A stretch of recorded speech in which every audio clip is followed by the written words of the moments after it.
Di zaman kita juga, di dalam melengkapkan agama Allah Ta'ala di atas muka bumi, dalam berkhidmat untuk agama Allah Ta'ala dan dakwah Rasulullah di atas muka bumi, masing-masing ada peranannya masing-masing. Kita tidak boleh simply untuk hukum oleh sebab yang itu tidak bersama dengan kita, maka itu adalah orang yang dianggap sebagai orang yang tidak berkhidmat kepada agama Allah Ta'ala. Dan kita tidak boleh menghukum kalau yang buat sesuatu perkara baik untuk khidmat kepada agama, kalau datang daripada kumpulan kita, daripada puak kita, itulah yang paling tepat dalam khidmat kepada agama. Kalau dibuat oleh orang lain, maka itu tak betul. Ini adalah satu fikrah yang tak betul. Mana boleh kita meletakkan semua benda adalah datang mesti daripada satu kumpulan? Tidak.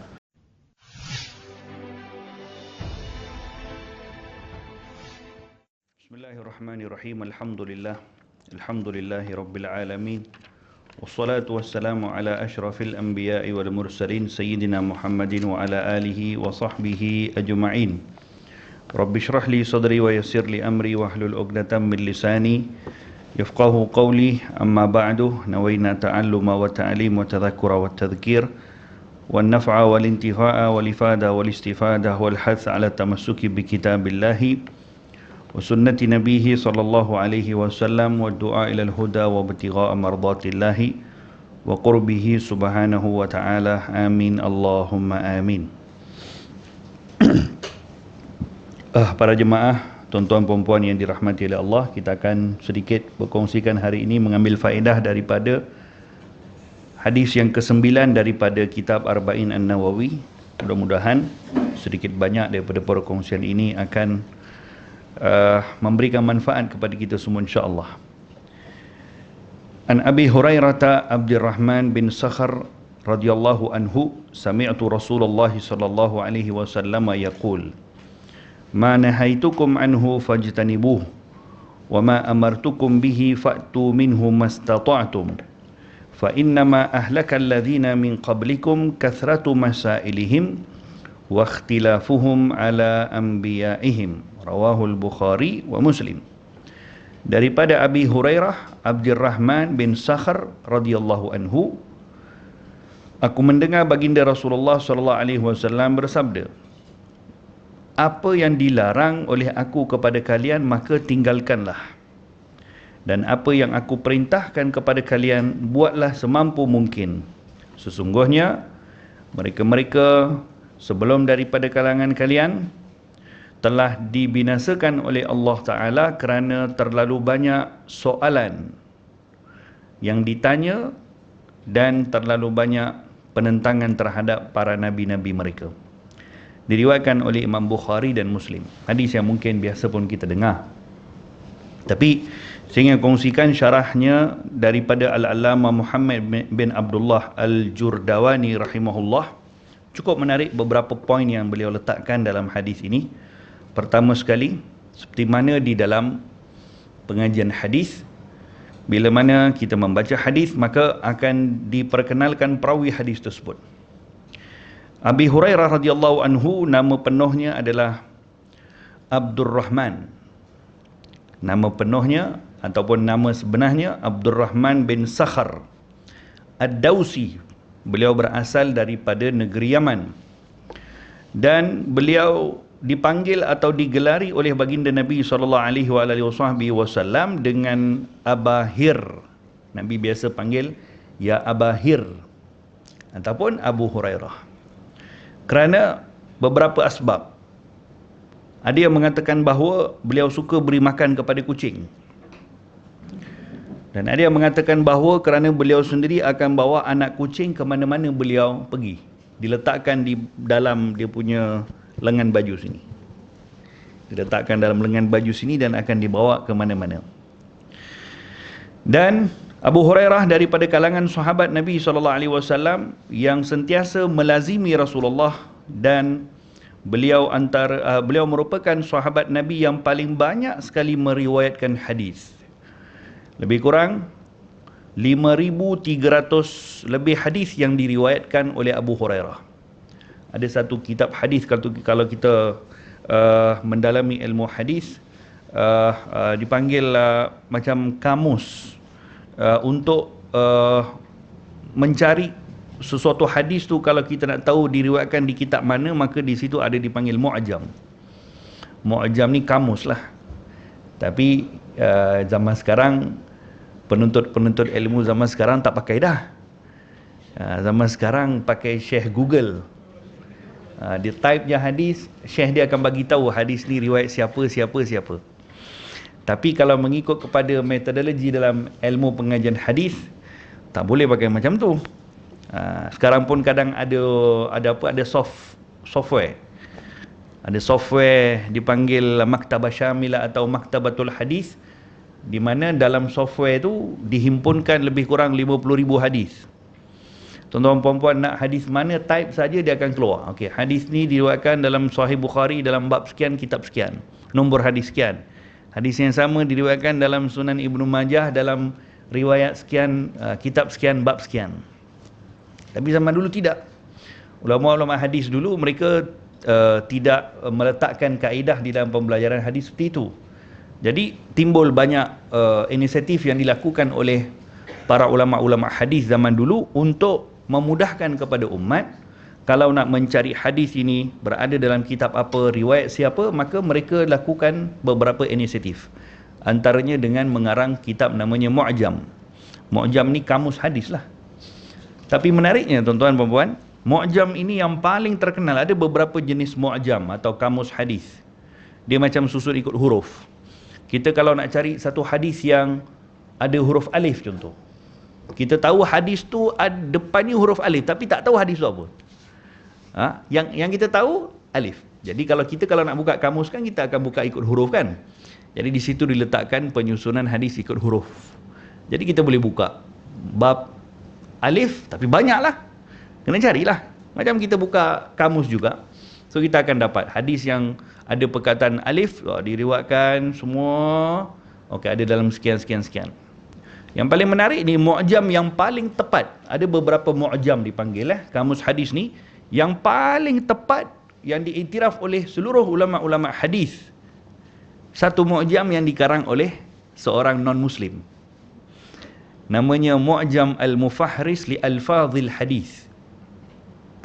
Waktu kami mengaji di Al-Azhar dulu pun pakai itu juga. Mu'jam Al-Mufahris li Alfadhil Hadis dihimpunkan oleh seorang orientalis. Dan itu adalah Mu'jam yang paling tepat. Maksudnya tak ada salah. Yang diguna pakai oleh ulama-ulama sampai ke hari ini, walaupun ada beberapa Mu'jam yang lain, tetapi yang diletakkan oleh beliau ini satu kitab yang paling tepat. Ini nak bagi tahu juga bahawa orang bukan Islam pun mengaji hadis juga. Tapi mereka mengaji hadis tak adalah datang kuliah duha macam kita. Mereka mengaji dengan niat yang lain, untuk knowledge-nya atau untuk nak lebih menghormati disiplin ilmu tersebut, atau mungkin juga mereka bila mana tahu tentang selok-belok dalam agama, barulah mereka boleh untuk merosakkan kalau dipandang dari satu lagi sudut lah. Ini salah satu cara mengumpulkan hadis atau Mu'jam. Ada satu lagi cara untuk meriwayatkan ataupun kita nak cari hadis ni. Ulama-ulama hadis ada yang meletakkan susunan hadis tu, Mu'jam tadi tu, dengan letak dulu nama perawi-perawi hadis. Mereka akan letak, okey, ini kitab bab pertama, siapa yang paling banyak sekali riwayatkan hadis, maka nama dia dulu. Jadi bab pertama adalah hadis-hadis yang diriwayatkan oleh Abu Hurairah. Ini seperti kitab Musnad Imam Ahmad bin Hanbal. Musnad ni namanya kitab-kitab hadis yang dikumpulkan hadis tadi tu mengikut sahabat yang meriwayatkan. Jadi bab pertama, bab semua hadis yang diriwayatkan oleh Abu Hurairah. Sebab Abu Hurairah sahabat Nabi yang paling banyak riwayatkan hadis. Jadi akan ada 5,000 lebih hadis. Contoh mudah jugalah kalau kita nak cari satu hadis yang diriwayatkan oleh Abdullah bin Umar. Kita tahu hadis tu riwayat Abdullah bin Umar. Apa konten hadis ni tak tahu. Jadi boleh buka kitab Musnad. Tak boleh buka Mu'jam. Kalau buka Mu'jam, demam panaslah kita nak cari huruf satu-satu. Yang kita tahu nama sahabat je. Maka buka kitab seperti kitab Musnad. Ada beberapa jenis Musnad tadi tu. Salah satu Musnad Imam Ahmad bin Hanbal. Maka di situ dikategorikan hadis mengikut kepada nama-nama para sahabat. Jadi saya nak bagi tahu di sini bahawa dalam kitab Musnad tadi, yang pertama sekali adalah dimulakan dengan bab hadis yang diriwayatkan oleh Sayyidina Abu Hurairah radhiyallahu anhu arda, 5,300 74 hadis yang diriwayatkan oleh Sayyidina Abu Hurairah radhiyallahu anhu wa arda. Banyak manaqib atau background Abu Hurairah yang boleh kita pelajari. Antaranya adalah beliau merupakan sahabat Nabi yang aksiru min mujalasati Rasulillah. Kuntu uksiru, kata beliau, aku ni adalah sentiasa akan banyak duduk dengan Nabi SAW. Dan oleh kerana itu beliau berpeluang untuk lebih paling banyak meriwayatkan hadis. Kerana apa? Kerana beliau adalah sahabat Nabi yang paling banyak duduk dengan Nabi. Dan oleh sebab itu beliau tidak dihantar oleh Nabi untuk urusan-urusan lain. Beliau tak pergi perang. Bahkan dia mengatakan Abu Hurairah ni dia tak berapa pandai pegang pedang. Maksudnya dia tak terkenal dengan sahabat Nabi yang pergi perang atau dihantar pergi menjadi pemimpin ke gubernur ke apa ke utusan ke tak. Banyak duduk dengan Nabi, banyak duduk dalam majlis Nabi, banyak duduk dalam Masjid Nabawi. Dan oleh sebab itu beliau manfaatnya beliau sampai ke hari kiamat. Dalam hadis-hadis yang beliau riwayatkan yang kumpulkan daripada baginda Nabi sallallahu alaihi wasallam. So demikian baginda Rasulullah mengatur sahabat di zaman itu masing-masing ada bidang yang mereka juarai. Tidak semua sahabat yang duduk je dalam majlis ilmu, tak. Tak semua sahabat yang meriwayatkan hadis. Abu Hurairah riwayatkan 5,000 lebih hadis. Pada masa yang sama, Abu Bakar Siddiq. Ada kita pernah dengar hadis riwayat Abu Bakar Siddiq? Ada, tapi tak banyak. Tak lebih daripada 10 hadis.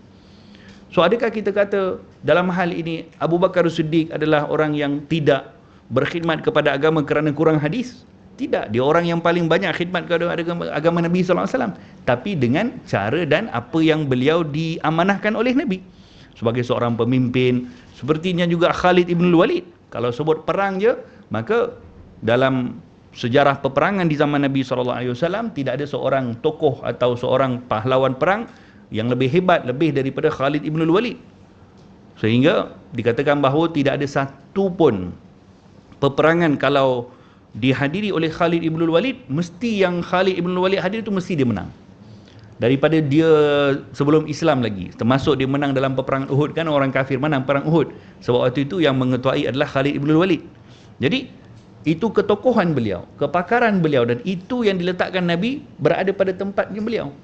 Ada sahabat Nabi yang sallallahu alaihi wasallam, satu orang yang tak pandai juga perang, tapi yang dia pandai adalah bersyair. Dia ni hebat dalam bersyair. Jadi tanya kepada Nabi, ya Rasulullah, aku ni nak pergi perang, nak buat apa? Tak tahu perang, tak tahu nak melawan, tak tahu nak memanah. Kata Nabi, engkau perangilah mereka dengan kau punya syair. Jadi dia kalau datang perang, dia akan bersyair. Dia akan bersyair untuk apa? Membangkitkan semangat kaum muslimin dan macam meruntuhkan sikit semangat orang-orang kafir bila mana dengar syair tadi tu. So, masing-masing daripada kalangan sahabat Nabi mempunyai peranan yang masing-masing. Ini nak bagi tahu bahawa di zaman kita juga, di dalam melengkapkan agama Allah Ta'ala di atas muka bumi, dalam berkhidmat untuk agama Allah Ta'ala dan dakwah Rasulullah di atas muka bumi, masing-masing ada peranannya masing-masing. Kita tidak boleh simply untuk hukum oleh sebab yang itu tidak bersama dengan kita, maka itu adalah orang yang dianggap sebagai orang yang tidak berkhidmat kepada agama Allah Ta'ala. Dan kita tidak boleh menghukum kalau yang buat sesuatu perkara baik untuk khidmat kepada agama, kalau datang daripada kumpulan kita, daripada puak kita, itulah yang paling tepat dalam khidmat kepada agama. Kalau dibuat oleh orang lain, maka itu tak betul. Ini adalah satu fikrah yang tak betul. Mana boleh kita meletakkan semua benda adalah datang mesti daripada satu kumpulan? Tidak. Ada orang khidmatnya, kita ambil contoh dalam kita punya majlis hari ini, yang saya duduk di depan, khidmat saya adalah sampaikan ilmu. Tapi ianya tidak akan berlaku kalau tak ada orang yang pandai untuk buat PA system ni contoh. Tak ada orang yang pandai dalam buat live streaming ke apa benda ni. Tak ada orang yang mungkin khidmatnya dalam majlis hari ni untuk keluarkan duit untuk keperluan. Tak ada orang yang sebahagian mungkin untuk masakkan makanan ke atau walhasil macam-macam khidmat, dan masing-masing tujuannya, peranannya masing-masing kembali kepada satu, iaitu untuk menjayakan majlis ini. Dan tidak ada seorang pun yang boleh dikurangi dia punya peranan. Demikian juga dalam semua urusan-urusan agama Allah Ta'ala di atas muka bumi ini, kita tidak boleh untuk terlalu mudah untuk menghukum Kalau mereka tu tidak bersama dengan kita, maka akan dianggap sebagai ini kumpulan yang tidak berkhidmat kepada agama Allah Ta'ala. Termasuk juga kita tak tahu masing-masing ada kapasiti yang masing-masing untuk khidmat kepada agama Allah Ta'ala. Dan kita tak tahu siapa punya khidmat untuk agama yang Allah Ta'ala pandang. Mungkin yang Allah pandang pada pagi ini bukan yang bercakap ni, tapi Allah pandang hari ini kerana pagi tadi mungkin ada orang yang khidmat bersihkan kita punya dewan yang betul-betul ikhlas kerana Allah Ta'ala. Mungkin itu dia punya majlis pada pagi ni berkatnya ada sebab itu mungkin. Boleh jadi. Jadi masing-masing daripada kalangan kita tidak boleh menghukum kalau yang buat tu adalah khidmat kepada agama Allah Ta'ala tu mesti kalau aku yang buat itu yang paling bagus. Tidak. Buktinya apa? Di zaman Nabi SAW ada seorang wanita, makcik tua. Dia ni kerjanya bersih-bersihkan masjid Nabi. Setiap hari dia akan datang, kita pun biasa dengar kan. Setiap hari datang bersihkan masjid Nabi, kutip sampah apa semua. Satu hari Nabi datang, hari kedua, tiga hari Nabi tak nampak dia. Maka Nabi tanya kepada sahabat, mana pergi makcik fulana-fulana? Sahabat kata, ya Rasulullah, dia dah meninggal dah. Nabi kata, kenapa kamu tak bagi tahu aku? Kata Nabi, kata sahabat, dia meninggal pada waktu malam ya Rasulullah, maka kami tak nak ganggu kamu, kami uruskan sendiri. Kata Nabi, arini qabraha, tunjukkan aku mana dia punya kubur. Dia kuburkan di kuburan Baqi'. Maka Nabi dibawa. Nabi berdiri di atas kuburnya, kemudian Nabi solat jenazah gaib. Kemudian Nabi duduk sekejap. Nabi macam berbicara dengan ahli kubur tadi, ini dengan yang ditanam tadi tu. Kemudian Nabi bangun, kata Nabi, aku bertanya khabar dia. Dan aku tanya dia, bagaimana kau punya keadaan di alam barzakh ni? Katanya kepada Nabi, aku berada dalam keadaan yang penuh nikmat, tapi bukan kerana aku punya ibadat-ibadat yang lain ya Rasulullah, hanya kerana bersihkan kau punya masjid. Hanya kerana kutip sampah dalam Masjid Nabawi. Tapi bukan bermaksud bahawa ini menunjukkan bahawa masing-masing ada dia punya khidmat yang dipandang oleh Allah Ta'ala dalam membantu atau berkhidmat kepada agama Allah Subhanahu wa Ta'ala. Baik. Abu Hurairah merupakan sahabat Nabi yang berkhidmat kepada agama Allah Ta'ala dengan banyak duduk bersama dengan Nabi, meriwayatkan hadis-hadis daripada baginda Rasulullah SAW, walaupun dia tidak terkenal dengan seorang dermawan, dia tidak terkenal dengan seorang pahlawan perang, dia tidak terkenal dengan seorang yang Nabi hantar menjadi gubernur ke apa ke, menjadi pemimpin ke, tidak. Bahkan beliau merupakan sahabat Nabi daripada kalangan ketua kepada Ahlu Suffah. Ahlu Suffah ni maksudnya di zaman Nabi ni, di dalam masjid Nabi ada satu tempat di dalam masjid Nabi yang dikhususkan untuk fuqara daripada kalangan muhajirin yang datang daripada Mekah. Ada beberapa kumpulan atau satu kumpulan sahabat yang daripada kalangan al-fuqara, dan mereka ini secara ghalibnya mereka tidak akan ada makanan, bahkan pakaian mereka pun sekadar menutup aurat sahaja, dan pada siang hari malam hari sentiasa akan dibantu oleh orang. Memang betul-betul fakir lah. Dan mereka ni ditempatkan dalam masjid Nabi. Kalau di Masjid Nabawi sekarang ni, di bahagian belakang makam Rasulullah SAW, kawasan muslimat tu sebelum tu, ada satu tempat yang agak tinggi sikit. Di situ dikatakan tempat yang Ashabus Suffah tinggal di zaman Nabi SAW.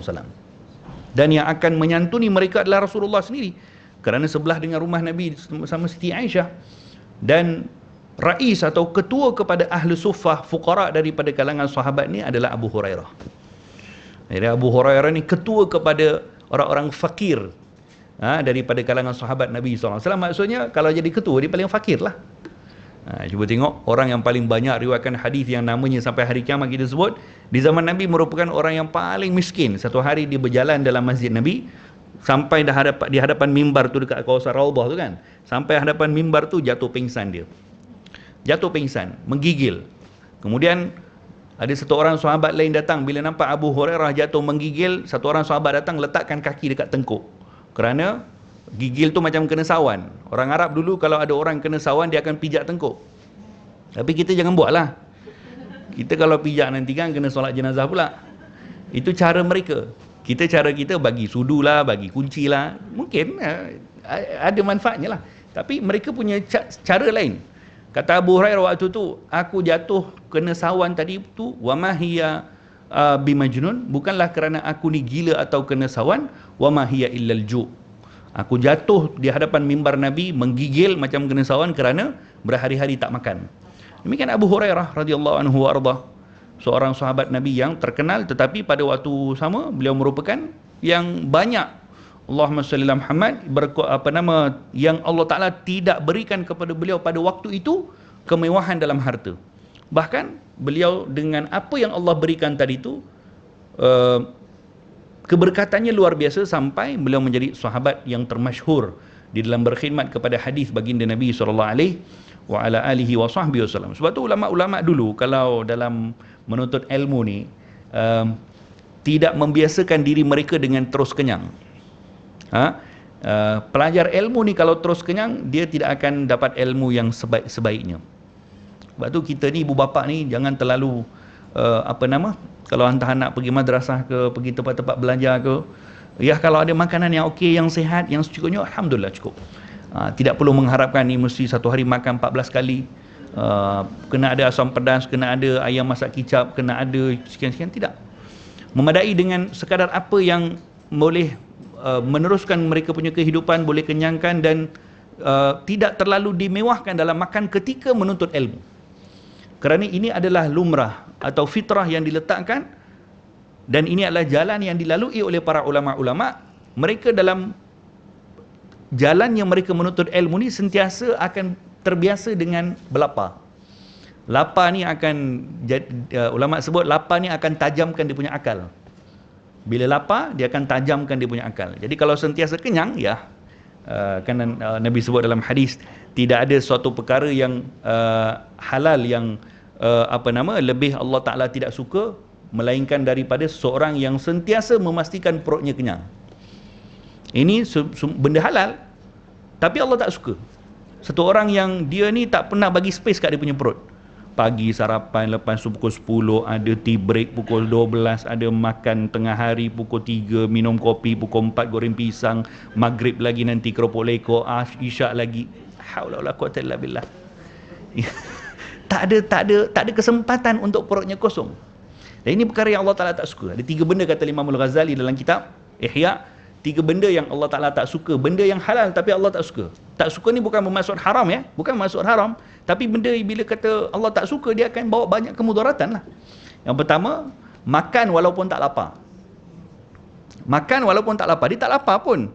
Tapi kalau ada orang bagi makanan, pasti dia akan nak juga. Ada seorang ulama daripada Hadramaut, dia datang ke Malaysia, dia kata, di Malaysia ni 2 benda yang jadi satu perkara yang dipanggil mumayyizat atau istimewanya orang Malaysia ni. Betul? Katanya apa? Fi kulli makan. Fi kulli makan. Makan ni dalam bahasa Arab apa? Tempat. Fi kulli makan, pada setiap tempat, fihi makan, ada makanan. Jadi tak puas dihidangkan dengan makanan. Satu hari 2 minggu lepas saya pergi ke Pulau Pinang, saya bawa satu orang guru daripada madrasah kami, Syekh Abdul Khalik, pergi ke Pening. Memang kuliah bulanan. Subhanallah, orang biasalah kita kalau pergi ceramah, orang bagi sarapan pun dah ajak pergi nasi kandar kampung Melayu. Kita pun pening juga, pagi-pagi nak makan nasi ke? Jadi saya bawa Syekh Abdul Khalik, katanya, Ustaz Bashir, kita ni boleh mati makan kat sini, katanya. Mati dengan sebab makan. Tapi kita kena letakkan satu konsep, ialah tidak terlalu makan sikit je. Tapi pada masa yang sama tidak membiasakan diri, khususnya ketika menuntut ilmu, kerana memang lumrah para ulama ketika menuntut ilmu ni mereka akan terbiasa dengan al-ju'. Zaman dahulu ada satu orang imam namanya Al-Imam Zakaria Al-Ansari rahimahullah. Seorang ulama yang begitu terkenal, Syekhul Islam dalam mazhab Syafi'i, banyak karang-karang kitab, dan beliau merupakan salah seorang ulama yang terkemuka dalam menyebarkan mazhab Imam Syafi'i, dan makamnya pun betul-betul sebelah makamnya Imam Syafi'i di Mesir. Imam Zakaria Al-Ansari pernah diceritakan bahawa beliau pernah hidup beberapa waktu lama hanya dengan memakan alas perut dengan makan kulit tembikar yang dibuang oleh orang-orang. Dibuang oleh orang. Jadi apa yang orang buang, kulit tembikar yang putih tu, yang ada isi putih sikit tu, itu jadi makanan. Guru kami Syekh Abu Bakar Ahmad Al-Malibari hafizahullah, beliau pernah ceritakan guru beliau waktu belajar di India dulu, perjalanan nak pergi menuntut ilmu ni kena jalan, pergi dekat 5 km, balik dekat 5 km jalan kaki. Pergi.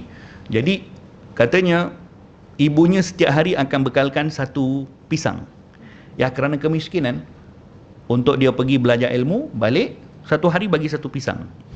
Jadi dia akan pergi, bawa keluar daripada rumah, maknya akan usaha carikan satu pisang bagi. Dia kata dalam perjalanan pergi, dia akan lapar. 5 hingga 10 km nak kena jalan. So dia akan pergi, Tengah-tengah dia akan berhenti makan separuh pisang. Kemudian akan sambung jalan sampai ke tempat pengajian, lapar balik. Tambah lagi 5 km, dah 10 km pergi, 10 km balik. Sampai ke tempat pengajian nanti dah habis belajar ilmu, makan lagi separuh pisang yang tinggal. Setiap hari. Balik daripada situ, nak makan apa lagi? Balik. Sampai ke tengah jalan, makan separuh kulit pisang.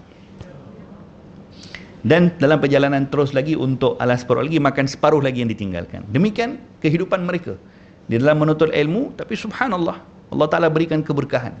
Sebab tu pelajar menuntut ilmu, khususnya ilmu agama Allah Ta'ala, kalau belajar dalam proses pembelajaran ilmu tadi, khususnya ketika waktu syabab lah, waktu usia remaja, waktu usia yang tengah gairah dalam menuntut ilmu, kalau dibiasakan dengan kemewahan, mereka tak akan jadi orang alim. Kalau semua benda diberikan komplit, dia tidak akan jadi orang alim. Yang ni makannya mewah, tempat tidurnya mewah, aircon apa semua, basuh baju ada orang basuhkan, ada orang ironkan baju apa semua, dia tidak akan jadi orang alim. Kerana dia tidak melalui lumrah untuk kepayahan menuntut ilmu. Jadi belajar ilmu ni kena ada kepayahan dia. Antara salah satu kepayahan dan kesusahan yang lumrahnya yang akan ada kepada seorang penuntut ilmu adalah al-ju', kelaparan.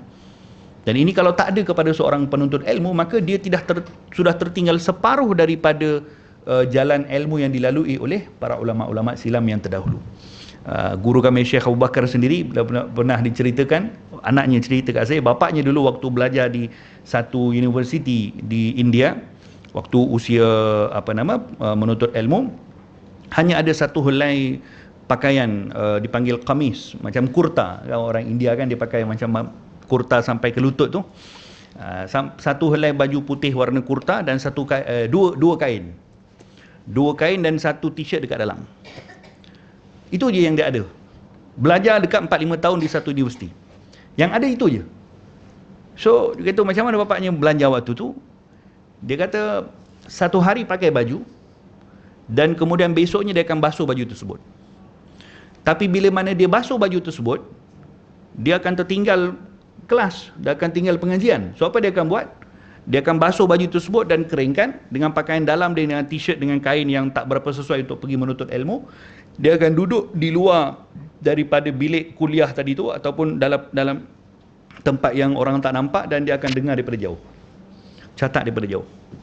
Kerana tak beradab masuk dalam majlis para masyayikh dalam keadaan tak berpakaian kemas, tak bagus. Jadi akan duduk di luar, mana tingkat-tingkat yang ada lubang ke apa semua, pasang telinga tu dengar, catat.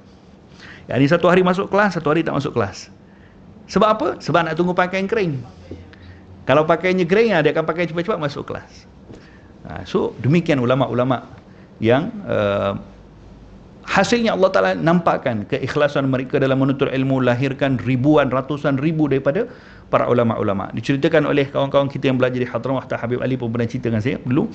Katanya dulu waktu belajar di Yaman, antara batch yang pertama sekali yang belajar dengan Habib Umar antaranya Habib Ali Al-Hamid. Waktu tu belajar yang masakan Habib Umar, yang hidang makan Habib Umar, makanan daripada rumahnya Habib Umar, belajar daripada pagi sampai malam semuanya. Waktu batch pertama tak ramai pun waktu tu. Ceritakan bahawa kalau kadang-kadang ada makanan-makanan yang diberikan kepada anak-anak murid, kemudian orang-orang kita, orang-orang Nusantara ni, Malaysia, Indonesia ni tak makan sangat roti. Jadi kalau makan roti pun dia akan makan yang tengah-tengah. Yang tepi, yang keras, yang garing tu dia tak makan. Roti Arab ni tak apa sedap pun. Dia bukan macam roti Arab kita makan ke Hadramawt, restoran Arab sini, itu sedap. Yang dibuat oleh orang-orang Arab secara macam roti biasa tu tak berapa sedap. Jadi orang-orang Nusantara ni akan makan roti-roti yang lembut-lembut tengah-tengah, di tepi tu akan dikumpulkan di tepi, dibuanglah. Jadi setiap hari malam anak Habib Umar akan datang kutip roti tu, akan datang kutip. Yang ni sisa-sisa daripada kulit-kulit keras roti tu akan dikutip untuk apa? Untuk jadi makanan untuk mereka. Sedemikian para ulama-ulama Rabbani yang lahirkan generasi ulama yang cukup mencontohi bagaimana dakwah Nabi SAW. Kerana mereka melalui proses seperti itu, susah payah dalam menuntut ilmu, susah payah dalam menyebarkan agama Allah Ta'ala. Zaman sekarang kita tak macam tu. Zaman sekarang ibu bapa pun kadang-kadang kalau anak susah sikit ketika belanja call sikit, kata makanan biskut dah habis, mak bapak dah gelabah dah, fikir anak-anaknya nak makan apa dan sebagainya.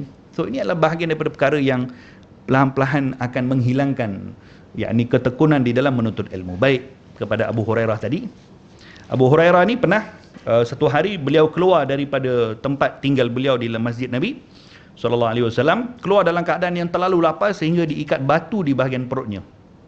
Jadi batunya diikat di bahagian perut dan keluar untuk cari makanan. Katanya, ketika aku keluar dalam perjalanan tadi, famarra Abu Bakar, maka Abu Bakar jalan depan aku. Aku panggil Abu Bakar. Abu Bakar Siddiq, dan fa'sa'altuhu an ayatin min kitabillah, dan aku tanya kepada Abu Bakar, bagi salam tanya khabar, dan aku tanya kepada Abu Bakar tentang satu masalah dalam Al-Quran, dalam kitab Allah Ta'ala, supaya Abu Bakar boleh jawab. Kemudian Abu Bakar pun jawab, tetapi Abu Bakar sebenarnya tak faham kenapa aku tanya soalan tu. Aku tanya khabar. Abu Bakar tengah jalan kata, Assalamualaikum ya Abu Bakar, apa khabar, sihat? Macam mana kau, daripada mana, sekian-sekian. Nak tanya kau satu masalah kitab lah, satu ayat Quran, tahu tak ni? Katanya, aku pun tahu jawapan tu, tapi aku sengaja tegur Abu Bakar supaya apa? Supaya Abu Bakar perasan, kamu ni dari mana? Kenapa? Dah makan ke belum? Kalau tak makan, jom pergi rumah makan. Katanya, aku harapkan Abu Bakar tanya macam tu. Tapi Abu Bakar tak tanya macam tu pun. Abu Bakar tak faham dengan maksudnya Abu Hurairah, dia pun jawab, dia pun balik. Kemudian famarra Umar. Kemudian Sayyidina Umar pula lalu, fasa'altu, aku pun tanya masalah yang sama dengan Umar tentang Al-Quran. Umar pun jawab dan balik. Maksudnya masing-masing pun tak faham. Subhanallah, famarra Abul Qasim Muhammad sallallahu alaihi wasallam, maka waktu itu baginda Rasulullah lalu depan aku. Aku belum sempat lagi nak tanya sesuatu kepada Nabi. Nabi tengok muka aku, Nabi pegang tangan aku, jom kita balik rumah makan. Yang ini nak bagi tahu macam mana rahmatnya Rasulullah sallallahu alaihi wasallam. Tengok para sahabat pun Nabi tahu dia di tengah ada dalam masalah. Tak payah nak tanya apa masalah kamu. Macam satu hari ketika habis peperangan Badar, sahabat-sahabat Nabi semua setengah seronok, menang dalam perang Badar kan. Perang Badar satu kemenangan yang luar biasa. Satu orang sahabat je yang duduk kat tepi menangis terasa-esa, iaitu Abu Bakar Siddiq. Nabi tengok, Nabi duduk dengan kumpulan sahabat yang tengah bergembira seronok. Tiba-tiba Abu Bakar asingkan diri dia, nangis sorang-sorang. Nabi tengok daripada jauh, Nabi datang. Nabi pegang bahu dia, Nabi peluk dia. Abu Bakar, masalah apa yang sedang kau tanggung? Kita sedang berseronok. Kerana Nabi tahu tengok dia tengah bersedih. Katanya, ya Rasulullah, aku sedih. Kerana apa? Aku ni di sini bersama dengan kau. Jadi orang yang paling kuat dalam membantu agama kau, tapi aku sedih. Anak aku bernama Abdul Rahman masih lagi duduk dengan orang kafir dalam peperangan Uhud, peperangan Badar. Anak Sayyidina Abu Bakar belum Islam lagi waktu tu. Duduk jadi orang paling kuat kepada Abu Jahal, Abu Sufyan, menentang Rasulullah dan menentang ayahnya sendiri dalam peperangan Badar. Maka aku sedih ya Rasulullah kalau anak aku mati tak sempat Islam. Maka Nabi pujuk Abu Bakar, jangan risau, satu hari anak engkau akan kembali kepada kita. Seronok terus Sayyidina Abu Bakar. Lepas Nabi sebut, lepas beberapa hari, anaknya Abdul Rahman datang daripada Mekah ke Madinah, jumpa Sayyidina Abu Bakar. Seronok Abu Bakar anaknya datang. Kemudian Abdul Rahman ni tanya kepada ayahnya Abu Bakar, kalau sekarang aku pergi jumpa Rasulullah, Nabi akan terima aku tak? Maka kata Sayyidina Abu Bakar, ya, Nabi akan terima, jangan risau, Rasulullah akan terima kamu. Abdul Rahman pun pergi rumah Nabi SAW, bagi salam, Assalamualaikum. Nabi buka pintu, subhanallah, Nabi bila nampak Abdul Rahman bin Abu Bakar duduk depan pintu rumah Nabi, seronok Nabi SAW. Nabi pun raikan dia, Nabi pun peluk dia, Nabi pun santuni, beri makan, Nabi beri tempat duduk Nabi kepada dia, bagi makan apa semua. Nabi tak sebut sepatah pun untuk masuk Islam. Tapi santun Nabi seronok kerana yang datang adalah anak kepada orang yang paling Nabi sayang, iaitu Sayyidina Abu Bakar. Habis tu dia pun minta izin balik. Dia pun kata, asyhadu alla ilaha illallah, asyhadu annaka Muhammadar Rasulullah, wa asyhadu annaka Rasulullah. Nabi pun seronok, dia masuk Islam dah. Dah habis masuk Islam, dia pergi jumpa ayahnya balik. Pergi rumah Abu Bakar Siddiq. Kemudian duduk makan dengan Sayyidina Abu Bakar Siddiq dalam keadaan mereka seronok lah. Abu Bakar pun seronok kerana anaknya dah Islam. Tengah duduk makan, anaknya Abdul Rahman ni cerita satu kepada Sayyidina Abu Bakar. Katanya, wahai ayah, saya nak ceritakan sesuatu kepada kamu. Flashback balik apa yang berlaku dalam perang Badar dulu. Katanya, waktu perang Badar, orang-orang kafir Makkah offer kepada aku, kalau aku berjaya bunuh Muhammad atau orang yang paling kuat yang ada dengan Muhammad, dia offer dengan offer yang begitu lumayan. Jadi target aku dalam perang Badar adalah nak bunuh Rasulullah. Kalau tak dapat bunuh Rasulullah, aku nak bunuh orang yang paling kuat yang membela Nabi. Salah seorang dapat satu, okey lah. Jadi dalam perang Badar tu katanya, aku tercari-cari Nabi, tapi aku tak dapat peluang untuk dekat dengan Nabi pun. Tak dapat peluang untuk dekat dengan Muhammad. Kerana ada satu orang di sebelahnya yang sentiasa mengawal ketat. Jadi aku putuskan waktu tu, kalau tak dapat bunuh Muhammad, aku nak bunuh orang yang ke sebelah dia tu. Jadi aku pun tercari-cari orang, macam nak cari sudut untuk nak serang orang yang ada di sebelah Nabi Muhammad tadi. Jadi bila aku dah dekat dengan orang yang berada di sisi Nabi tadi, aku pun dah keluarkan pedang. Ketika aku keluarkan pedang tadi untuk pancung leher dia, aku nampak itu adalah engkau wahai ayah, dan aku masukkan balik pedang tadi. Tak jadi bunuh. Kerana apa? Kerana itu bapak dia. Awalnya Sayyidina Abu Bakar tengah seronok dengar, bila sebutnya macam tu terus merah muka Sayyidina Abu Bakar. Katanya apa tahu? Wahai anak, kalau hari tu aku nampak engkau hulurkan pedang depan Nabi, orang pertama yang akan pancung kau punya leher adalah ayah kau. Yani kalau hari itu aku nampak depan mata aku engkau keluarkan pedang, dikatanya jangankan kau keluarkan pedang, kalau kau angkat tangan depan Nabi pun aku akan pancung kau punya leher. Yani maksudnya nak bagi tahu demikian imannya Sayyidina Abu Bakar kepada baginda Rasulullah sallallahu alaihi wasallam. Demikian Abu Hurairah waktu itu bila keluar, Nabi nampak, Nabi pun panggil dia. Kemudian Nabi pun bawa, kata, ya Abahir ilhiqni, jom ikut aku, bawa pergi rumah Nabi sallallahu alaihi wasallam. Kemudian baginda Rasulullah keluarkan satu bekas susu. Nabi tanya, Sayyidina Abu Bakar tanya, ainalaka hadha ya Rasulullah, daripada mana kamu dapat ini? Maka Nabi kata, ada orang hadiahkan. Satu bekas susu macam inilah lebih kurang satu bekas susu yang kurang-kurang kalau diminum oleh satu dua orang boleh kenyang. Maka Abu Hurairah seronok. Katanya, alhamdulillah, hari ini aku boleh kenyang dengan minum susu. Kerana susu ni boleh mengenyangkan sifatnya. Sebab tu kalau orang sakit, dah uzur, terbaring, dia akan berikan minum susu. Kerana susu ni sebetulnya tidak dikategorikan sebagai minuman, dia adalah makanan. Sebab tu dalam kitab Syama'il, Nabi Imam Tirmizi riwayatkan satu hadis, apa doa ketika minum susu? Doanya bukan Bismillahirrahmanirrahim macam kita minum air, tak. Doanya macam doa makan. Ketika minum susu, doanya adalah macam doa makan. Kalau kita minum air mineral ni, tidak disunnahkan untuk doa makan. Tak sunnah. Tapi kalau ketika minum susu, Allahumma barik lana fih wa zidna alaih, itu doanya. Allahumma barik lana fih, ya Allah, berkatilah kami pada susu ini, wa zidna alaih, dan tambahkanlah untuk kami di mana? Di syurga nanti. Kerana salah satu minuman yang akan dihidangkan kepada ahli syurga adalah susu, seperti mana disebutkan dalam Quran. Jadi kenapa disebutkan Allahumma barik lana? Kerana susu ni dia akan mengambil tempat makan, dia akan ada sifat mengenyangkan, bukan hanya menghilangkan dahaga, tak. Kalau air akan menghilangkan dahaga, tapi kalau susu dia mengenyangkan. Sebab tu kalau orang yang terputus bekalan makanan, ada kajian mengatakan kalau dia ada air saja, dia boleh hidup dalam seminggu hingga 2 minggu. Dia boleh hidup kalau ada air saja. Tapi kalau dia ada susu, dia boleh hidup selama-lamanya. Dia tak ada makanan pun, yang ada susu je, dia boleh hidup sampai ila ajalin musamma, sampai ke hari yang Allah Ta'ala tetapkan dia akan mati. Sebab susu ni sifatnya mengenyangkan. Jadi Abu Hurairah bila nampak susu, seronok dia, alhamdulillah aku boleh kenyang hari ini. Satu bekas susu penuh Nabi bagi. Baru Abu Hurairah tengah seronok dalam hatinya fikir macam tu, Nabi kata, ya Abu Hurairah, pergi panggil semua ahlu sufa datang. Ahlu sufa ni dekat 70 orang. Abu Hurairah terus jam. Alamak, dalam susu satu bekas. Nabi pula suruh panggil 60 orang suruh datang. Tapi ini Nabi yang suruh. Abu Hurairah pun pergi panggil 70 orang datang. Semua duduk di luar rumah Nabi. Nabi bagi bekas susu ni kepada Abu Hurairah. Kata Nabi, Abu Hurairah, engkau isqihim, berikan mereka satu demi satu orang minum sampai kenyang. Abu Hurairah kata, habislah, memang tak adalah rezeki aku hari ini. Ini satu bekas susu nak minum 60 orang macam mana? Berikan pada orang pertama. Kemudian diminum sampai kenyang. Bawa balik kepada Abu Hurairah, susu tak berkurang walaupun sikit. Demikian orang kedua, orang ketiga, sampai ke orang ke-60, 70, semuanya minum sampai kenyang, susu tak berkurang walaupun sikit. Last sekali Abu Hurairah bawa balik susu tadi kepada Nabi dalam keadaan masih lagi penuh.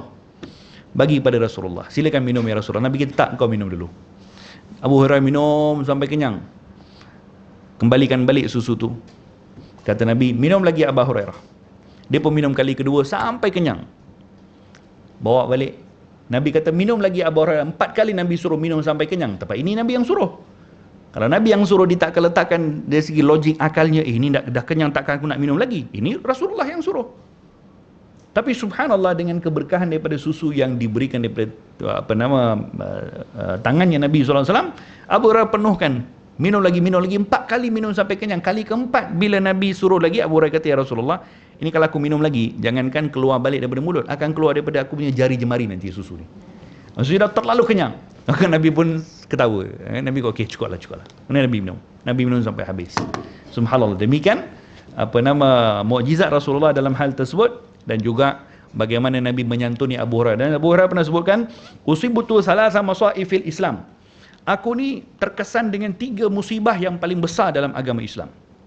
Yang dalam Islam ini ada 3 benda, 3 musibah yang paling besar untuk aku.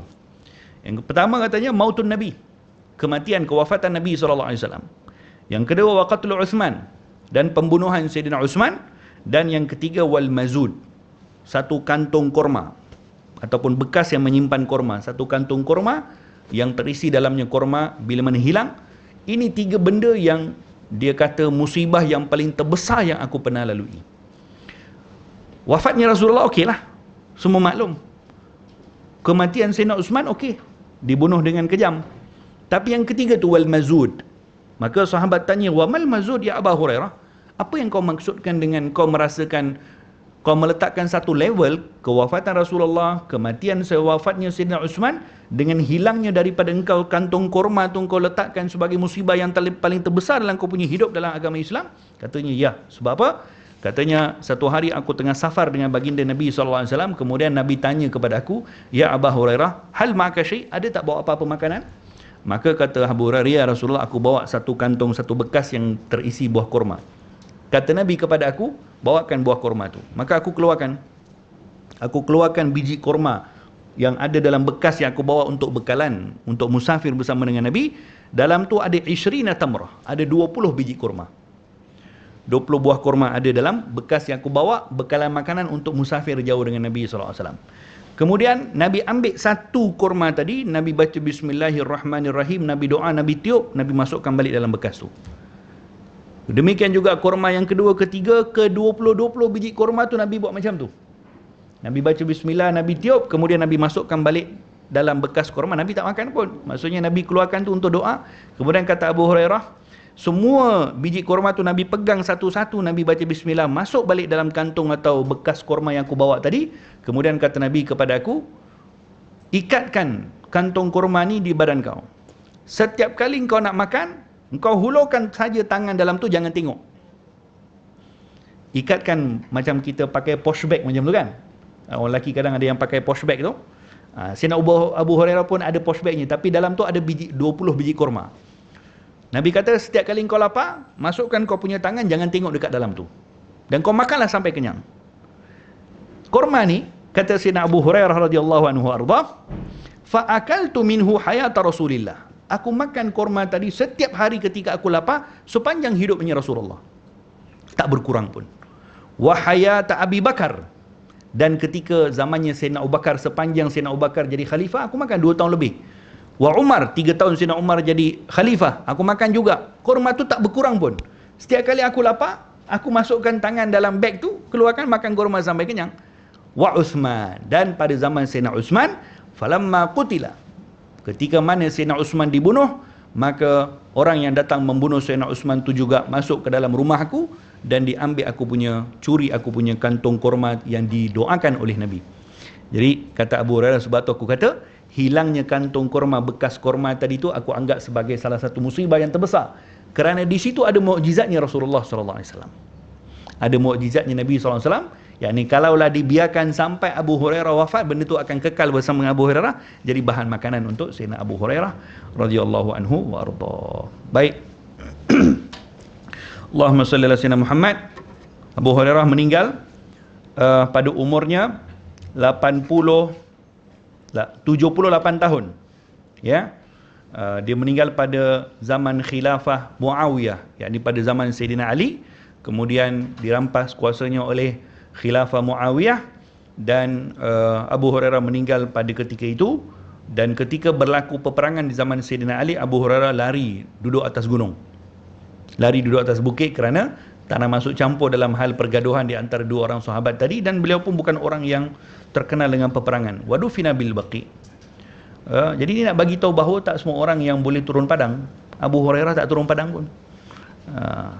Zaman Allahumma salli ala Sayyidina Muhammad, zaman Salahuddin Al-Ayyubi, waktu peperangan orang Islam dengan orang Kristian, tentera apa tu? Tentera Kristian apa tu yang di Mesir tu, Allah lupa saya nama. Tentera Salib. Itu zaman Salahuddin Al-Ayyubi memerangi tentera Salib tu, mengambil masa daripada beberapa khalifah mengambil masa 200 tahun untuk berperang dengan tentera salib. Akhirnya dikalahkan oleh Salahuddin Al-Ayyubi rahimahullah. Dan itu adalah zamannya sezaman dengan Imam Al-Ghazali. Dan Imam Al-Ghazali tak turun padang pun. Imam Al-Ghazali tak pernah pergi perang pun. Waktu itu, waktu umat Islam semuanya waktu itu bergabung untuk mempertahankan Islam. Zamannya Imam An-Nawawi rahimahullah, itu adalah zaman di mana tentera Tatar menyerang Baghdad. Tentera Tatar menjatuhkan khilafah Islam di Baghdad. Jadi khilafah Islam di Baghdad ni dijatuhkan oleh tentera Tatar dalam keadaan yang sangat zalim, dan menjadi tanggungjawab kepada semua Islam waktu itu untuk bergabung mempertahankan kedaulatan umat Islam. Tapi waktu itu Imam Nawawi tak keluar pun. Dia teruskan dengan majlis ilmu dia.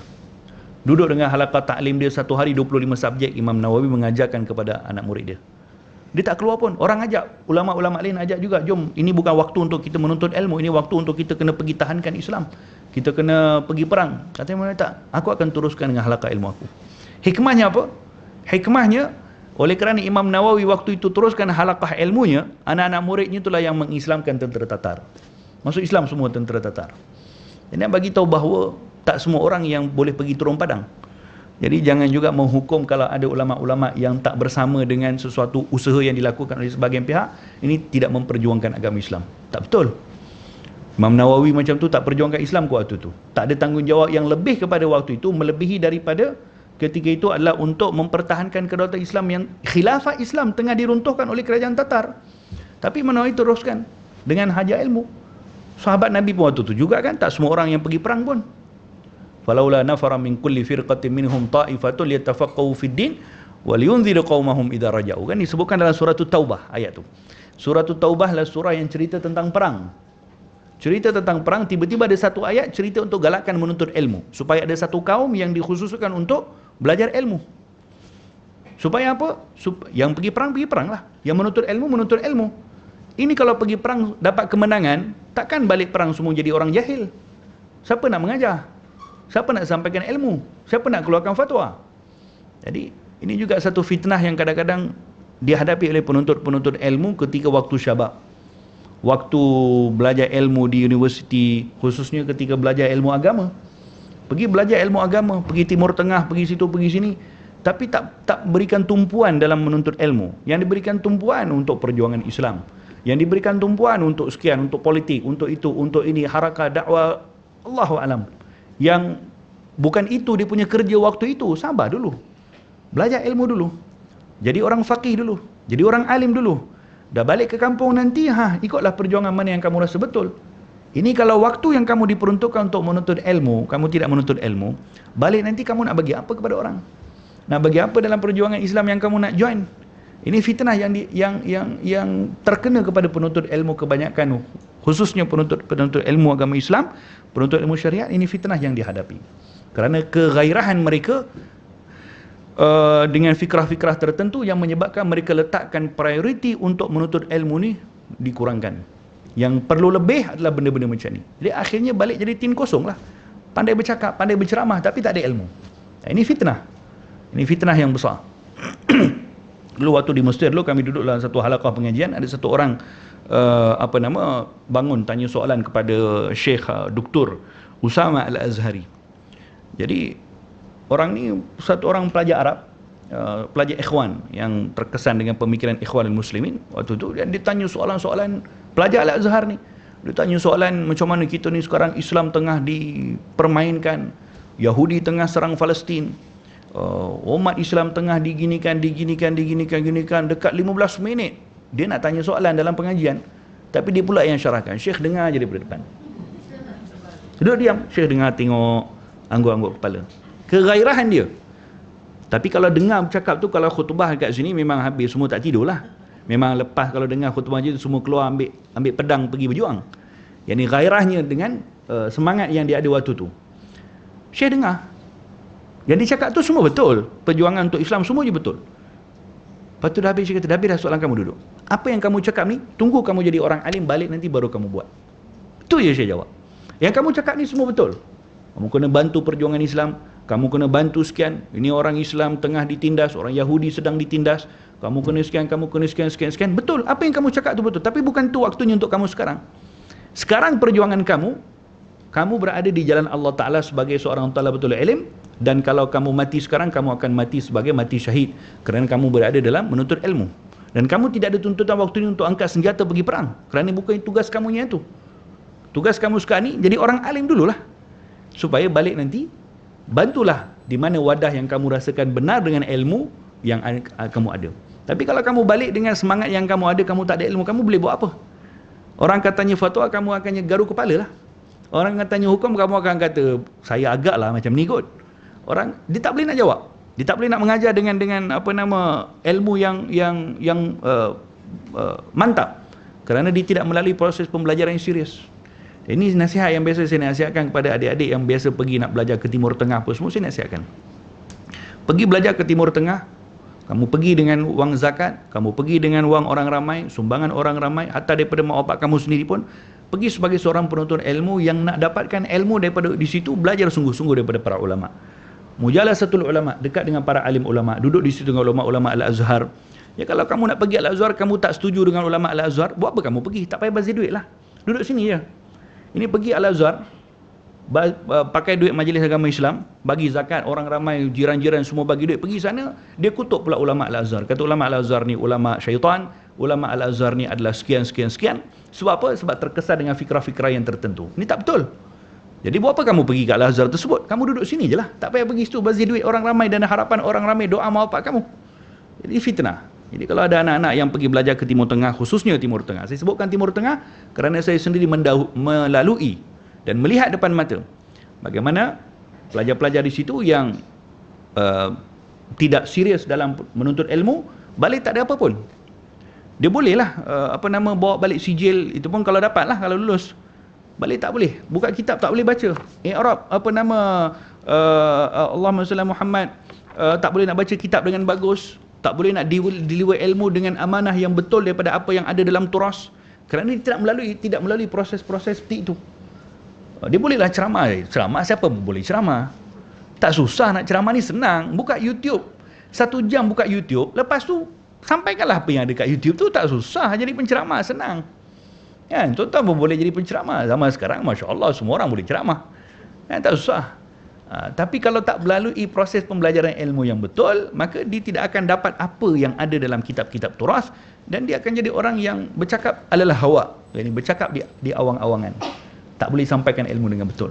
Jadi tuan-tuan puan-puan rahimakumullah, tanggungjawab kita hari ini bukan hanya berseronok sampai anak-anak kita belajar dalam bidang-bidang yang tertentu, kita akan seronok, kita alhamdulillah anakku dah sampai ke Timur Tengah.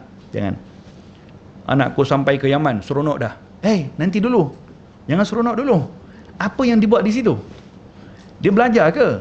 Dia duduk dengan ulama ke kat situ? Berapa banyak kitab yang dia dah khatam?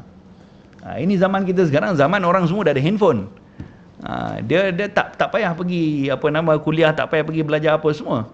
Dia akan ada macam-macam kerja. Lepas tu kalau di Mesir ni, biasa kalau kita sampai situ, biasa akan diingatkan, katanya di Mesir ni kalau kamu datang, sama ada dua, kamu balik jadi macam Nabi Musa, atau kamu balik jadi macam Fir'aun. Kamu ada pilihan. Nak jadi macam Nabi Musa, ini Ardul Anbiya. Kamu nak jadi macam Fir'aun, ini juga Ardul Fara'inah, bumi Fir'aun.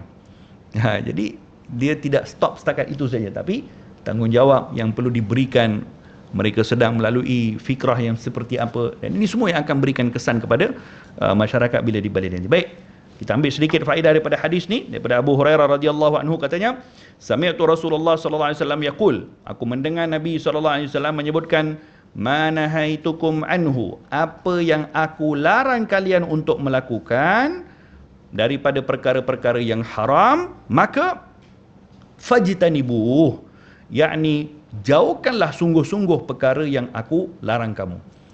Yang aku suruh kamu buat, kata Nabi, wa ma amartukum, yang aku suruh kalian untuk buat, fa'tu minhu mastata'tum, buatlah sekadar mana yang mampu. Cuba tengok hikmahnya Rasulullah di sini, tuan-tuan puan-puan. Pertama, Nabi sebut yang dilarang terus tinggal, tapi yang disuruh buat sekadar mana yang mampu. Di sini ada pendetailan dia. Yang pertama, apakah maksud apa-apa yang dilarang tu terus tinggal? Contohnya benda-benda larang yang hukumnya haram. Contohnya tidak mengambil riba, mati itu haram, ditinggalkan terus. Tidak meminum arak, ditinggalkan terus. Jadi dalam hal meninggalkan yang haram, itu tidak ada istilah tinggalkan dulu sikit-sikit, tak ada. Fajtanibu, tinggalkan terus. Ya, kalau di dalam meninggalkan haram, fajtanibu, tinggalkan terus. Tapi dalam melaksanakan perintah, apa yang Nabi perintahkan, maka fa'tu minhu mastata'tum. Buatlah sekadar mana yang mampu dulu. Maksud buat mana yang mampu dulu, yakni buat sekadar mana paling minimum yang diperlukan untuk buat benda tu. Contoh, kita disuruh untuk solat 5 waktu. Bagaimana kita nak kata, kita nak faham hadis ni? Nabi kata, kalau suruhan, buat sekadar mana yang mampu. Adakah bermaksud satu orang, saya tak mampulah solat satu hari 5 kali, saya solat satu hari 3 kali je boleh tak? Bukan macam tu. Kan Nabi sebut macam tu. Kan Nabi sebut, wa ma amartukum minhu, apa yang aku suruh kepada kalian, fa'tu minhu mastata'tum. Kalian buatlah sekadar mana mampu. Tapi bukan itu maksudnya. Tak. Maksudnya di sini ialah yang disuruh kepada kalian, kalian buatlah yang paling minimum kalian boleh buat sampai mana. Yakni requirement yang diperlukan untuk buat suatu suruhan yang wajib, yang paling minimum, buat tu dulu. Contoh dalam solat 5 waktu, contoh. Paling minimum solat 5 waktu adalah dia sendiri solat dengan pakaian yang tutup aurat, solat dengan ekspres macam mana sekalipun, yang buat yang rukun-rukun saja. Assalamualaikum warahmatullahi wabarakatuh, selesai, ya tak apa. Buat dulu. Daripada kau tak solat. Tak payah wajibkan dulu, mestikan paksa datang solat Jumaat 5 waktu dekat masjid, tak payah. Yang ni mastata'tum, apa yang mampu. Yang ni lepas tu sembahyang sunat, rawatib, ba'diyah, qabliyah, tu semua nanti dulu. Buat dulu mana yang mampu, yang paling minimum yang kena buat. Kemudian lepas tu baru dengan keberkahan itu Allah Ta'ala akan bukakan satu persatu perkara lain. Jadi demikian juga dalam melaksanakan perintah Allah Ta'ala ni, kita buat sekadar mana yang mampu. Orang yang solat 5 waktu, solat fardu, dia tak mampu untuk solat dalam keadaan berdiri, jadi adakah dia akan kata, tak payah solat lah? Tak boleh. Mastata'tum, apa yang kamu mampu untuk kamu laksanakan solat. Ya kamu mampu untuk duduk, ya duduk. Kalau mampu untuk baring, ya baring. Kalau mampu untuk bersandar, ya bersandar. Kalau mampu untuk menggerakkan kepala saja ketika solat, ya menggerakkan kepala. Mastata'tum, sekadar mana yang mampu. Kerana apa? Kaedah mengatakan bahawa innal maisur la yasqut bil ma'sur. Yang ni benda yang boleh dibuat dengan mudah, dia tidak akan ternafi dengan kita tak boleh buat yang susah. Katakan solat 5 waktu nak buat dengan berdiri daripada awal sampai habis tu adalah benda yang susah. Oleh kerana benda yang susah tu tak boleh buat, bukan bermaksud kita tak boleh buat yang senang. Yang senang apa? Solat duduk. Yang senang apa? Solat baring atas katil. Yang senang solat hatta sehingga terakhir sekali dengan menggerakkan mata. Senang. Jadi bukan bermaksud kamu tak boleh buat yang besar, kamu terus akan ternafi daripada tanggungjawab melaksanakan sekadar mana yang mampu. Macam tu juga ketika kita puasa, ketika dalam urusan-urusan yang tertentu, kita tak mampu berbalut, contoh, tangan berbalut sini. Jadi tak mampu untuk wuduk. Jadi apa kena buat? Ya tayamum. Mastata'tum, apa yang kamu mampu untuk buat. Tapi dengan cara macam mana? Yang lain basuhlah wuduk macam biasa. Ya tangan kanan yang berbalut, yang tangan kiri basuhlah. Buat sekadar mana yang mampu. Itu maksud di sini. Kerana hadis ini bukan bermaksud Nabi kata, apa yang aku suruh kepada kalian, buatlah sekadar mana yang kalian mampu. Bukan bermaksud pilihan kepada kita, nak buat ke tak nak buat, bukan. Tapi sekadar mana minimum requirement yang diperlukan, sekurang-kurangnya kamu buat yang itu pun cukup dah. Tak payah ada tambah benda-benda sunat-sunat lain apa semua kepada orang yang beginner lah. Orang yang baru nak berjinak ataupun baru nak berjinak untuk solat dan sebagainya. Tak perlu diberatkan untuk benda-benda ajak pergi sembahyang tasbih ke, jangan. Ini orang baru nak belajar solat, diajarkan solat pertama, diajarkan solat tasbih. La haula wala quwata illa billah. Macam dulu ada satu orang datang, dia pertama sekali datang solat kat masjid. Orang tua lah, umur dekat 50 tahun lebih. Pertama kali datang solat jemaah kat masjid. Semua hidup dia tak pernah datang sembahyang kat masjid. Satu hari kat masjid, imam waktu tu baca surah Allahumma salli baca surah Baqarah. Ambil kau baca surah Baqarah. Tak tahulah, mungkin ada ada nak ulang bacaan ke apa, Allahuakbar. Memang baca surah Baqarah. Pak Haji ni pertama kali datang, dia punya menyesalnya datang. Dalam hari pertama datang sembahyang kat masjid, Imam pula naik syekh waktu tu baca surah Baqarah. Habis solat kata, oh menyesal aku datang. Menyesal aku datang, lepas ni tak datang lagi lah. Tapi besok dia datang lagi. Besok datang lagi dengan harapan imam baca surah pendek lah. Tapi sebelum imam nak solat, dia pergi jumpa imam dulu. Pak Cik ni pergi jumpa imam dulu. Ni orang Arab punya cerita lah. Katanya Syekh katanya, semalam baca surah apa? Katanya Baqarah. Baqarah ni apa maksud dia? Lembu betina kan. Kemudian tanya, hari ni baca surah apa Syekh? Katanya Al-Fil. Dia pun fikir, kalau Baqarah lembu pun dah panjang macam tu, Al-Fil gajah lagi besar daripada lembu. Surah dia mesti lagi panjang. Tak jadilah aku solat hari ni, balik. Jadi maksudnya kejahilan. Tapi cerita tu tak betul. Cerita tu tak betul. Cerita tu adalah rekaan semata-mata, tapi diriwayatkan oleh guru-guru kita nak bagi tahu bahawa Allahumma salli Muhammad, bukanlah bermaksud benda yang kita tidak mampu buat, ataupun yang kita tak boleh buat sikit, kita tak tinggalkan semua. Kalau mampu untuk datang solat jemaah satu hari sekali, jadi boleh datang solat dekat masjid, datang, alhamdulillah. Jadi perlahan-lahan akan dibukakan pintunya, hatinya oleh Allah Ta'ala. Jadi demikian maksudnya, maksud daripada hadis ini adalah kalau tak mampu untuk buat yang besar, maka buat yang kecil. Bukan bermaksud kalau tak mampu buat yang besar, maka semuanya akan ditinggalkan. Kemudian baginda Rasulullah sebutkan lagi pada akhir hadis ni, fa innama ahlakal ladzina min qablikum, sesungguhnya Allah Ta'ala telah binasakan umat-umat sebelum daripada kalian. Kerana apa? Kasratu masailihim, yakni terlalu banyak dia punya songai dia. Umat-umat zaman dulu Allah Ta'ala binasakan sebab terlalu banyak soalan-soalan, terlalu banyak pertanyaan-pertanyaan yang tidak ada keperluan. Macam Nabi Isa alaihi salam diminta oleh Bani Israel untuk dapatkan makanan daripada langit. Daripada disuruh kepada Nabi Isa untuk turunkan makanan daripada langit. Hal yastati'u rabbuka an yunazzila 'alaiha ma'idatan minas sama'. Jadi Nabi Musa pun pernah berlaku juga benda ni. Nabi Isa pun pernah berhadapan dengan situasi seperti ini. Adakah Tuhan kau mampu untuk turunkan makanan daripada langit? Maka Nabi Isa pun berdoa kepada Allah. Allah Ta'ala turunkan makanan betul. Tahu apa yang diturunkan? Roti dengan daging. Roti dengan daging daripada langit. Tak tahulah apa rupa macam Pizza Hut kot. Yang penting roti dengan daging diturunkan, dimakan. Kemudian lepas makan, apa mereka kata? Air tak ada ke? Ini perangainya Bani Israel. Tengok, dah dapat makanan sedap, dia minta air pula. Jadi banyak sangat dia punya permintaan yang tak ada keperluan. Banyak songai dia. Macam mana Nabi Musa AS juga berhadapan dengan mereka. Dah minta makanan daripada langit, minta itu, minta ini. Kemudian akhir sekali bila nak ajak beriman kepada Allah, mereka kata arinallah jahra, tunjukkan Allah Ta'ala depan mata kami, baru kami nak beriman. Awalnya dulu diminta macam-macam untuk apa? Untuk diberiman kepada Allah. Dia minta itu, minta ini, dengan harapan semuanya Nabi Musa akan mintakan, dan akhirnya mereka akan beriman. Tapi tak jadi macam tu pun. Akhir sekali arinallah, boleh tak tunjukkan Allah depan mata kami? Ini perangai Bani Israel. Jadi sebab tu kasrat masailihim, terlalu banyak soalan kadang-kadang membawa binasa.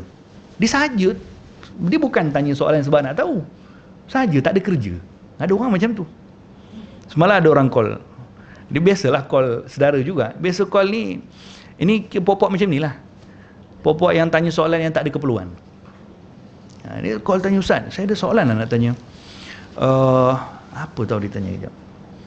Allahumma salli Muhammad. Yang ni soalan kita pun fikir, apa manfaat agaknya ditanya soalan macam ni? Ke duduk rumah tak ada kerja, fikir aku nak tanya apa dengan Ustaz Bashir hari ni? Mungkin macam tu kot dia fikir. Kita dengan nak pergi ceramahnya, nak uruskan yayasannya, uruskan madrasahnya, nak pergi kuliah maghribnya, nak murajaah kitab lagi, nak drivingnya, sambil driving kita ulang kaji dengar syarahan ulama. Dia pula tanya soalan, ya kita harapkan mungkin ada soalan penting kot. Ditanya soalan apa tahu. Jadi bila ditanya soalan tu, saya terus fikir ni, patutlah umat zaman dulu Allah Ta'ala hancurkan sebab apa? Banyak sangat soalan dengan Nabi mereka. Tanya soalan, Allah lupa saya. Dalam bacaan tahiyat kita. Ustaz, dalam tahiyat, asyhadu la ilaha illallah, asyhadu anna Muhammadar Rasulullah. Tapi boleh tak Ustaz, kalau saya tukar sikit, asyhadu la ilaha illallah wa asyhadu anna Muhammadan abduhu wa rasuluh. Kata, kau ni dah kenapa? Batal tak solat saya? Itu dia. Tahu pun tension dengan soalannya tu. Dia kata, kenapa nak tukar? Tapi saya cakap, kenapa nak tukar macam tu? Lah kan sama-sama syahadah kan. Asyhadu la ilaha illallah, asyhadu anna Muhammadar Rasulullah. Tukar sikit je. Asyhadu la ilaha illallah, asyhadu anna Muhammadan abduhu rasuluh. Sama je. Okey. Jadi tahap fikir orang tu mungkin dia pun fikir, mungkin kot dia fikir, boleh ke tukar-tukar macam tu kan? Kita husnudzan lah kot. Mungkin dia fikir macam tu kan. Tapi dia bukan sekali tanya. Dia memang akan call kadang-kadang tanya soalan-soalan yang kira-kira kalau ditanya tu saya akan berfikiran, dia mesti tak ada benda nak buat kat rumah ni. Mesti dunia dia ni dunia yang tak hadapi masalah. Tak ada benda yang dia nak selesaikan kot. Dia fikir apa agaknya benda-benda baru nak tanya. Jadi nak bertanya soalan ni, tanya soalan yang perlu sudahlah. Jangan tanya soalan-soalan yang tak ada keperluan. Nak tanya soalan boleh. Tapi jangan tanya soalan yang tidak ada keperluan. Kerana apa? Dulu Bani Israel dulu Allah Ta'ala hancurkan sebab itulah. Tanya soalan yang macam-macam dengan Nabi Musa AS. Berlaku satu pembunuhan di kalangan Bani Israel. Mereka tak boleh selesaikan siapa yang bunuh. Jadi akhirnya datang pada Nabi Musa untuk tanya siapa yang bunuh. Maka Nabi Musa pun kata, minta kepada Allah Ta'ala. Allah Ta'ala kata kepada mereka, untuk apa? Antadbahu baqarah, sembelih seekor sapi betina. Itu je arahan Allah Ta'ala. Kalau nak tahu siapa yang bunuh, suruh mereka tadbahu baqarah, suruh mereka sembelih sapi betina. Itu je Allah sebut. Tapi Bani Israel punya perangai kan macam tu. Dia tanya lagi, sapi betina, mana nak dapat sapi betina Musa? Nak cari sapi betina yang saiznya macam mana? Yang warna apa? Besar ke tak besar? Umur berapa? Allah Ta'ala tak suruh kau pun tanya macam tu semua. Cari je lah mana-mana sapi betina sembelih, selesai sudah. Tapi kerana apa? Kerana kasrat masailihim, yakni saja nak bagi tension Nabi Musa. Dia tak nak buat pun.